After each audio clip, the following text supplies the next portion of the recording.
Well, good morning. It's Tuesday, May the 5th, and we are still in this very strange period of our church lives.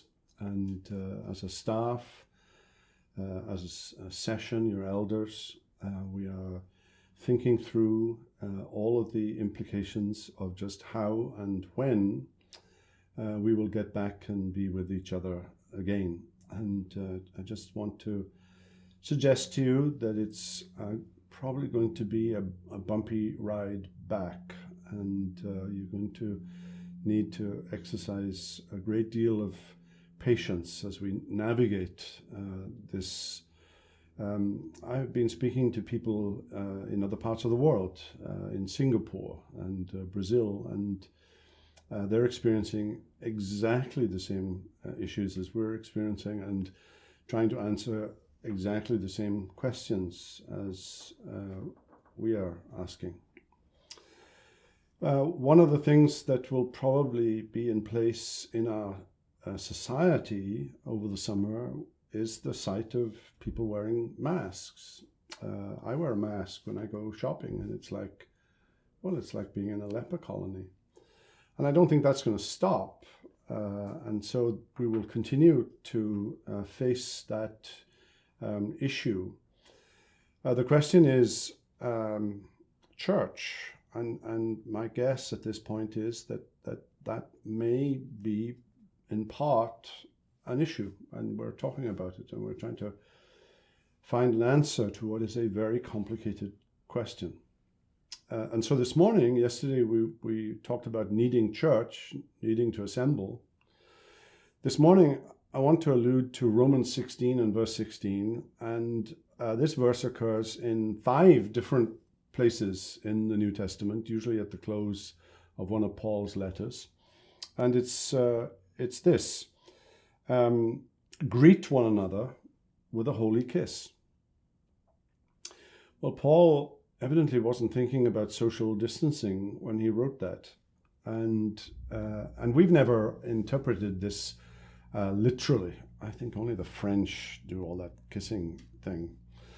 So for a long time, we have done this by a handshake. And handshaking is actually a fairly recent phenomenon. Some of you have been watching Friday Fun, and we're back in the 1800s. And at that time here in Colombia, no one shook hands. They sort of bowed to each other, and it was a kind of curtsy on the part of women, but it was like a formal bow on the part of men. I'm not suggesting for 1 minute that that's what we're going to do at church, but it is one of the issues that we're trying to think through. I have shaken hands with congregants at the church door for over 40 years, and that's an instinct that will be very difficult to break, but we may have to do that.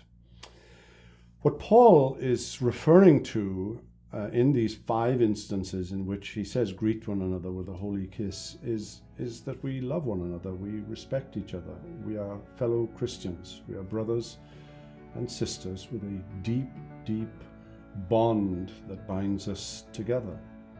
The bond that binds us together as Christians is far greater than the bonds that unite us as siblings or as fellow citizens or as people that we work with. Love one another, Jesus said.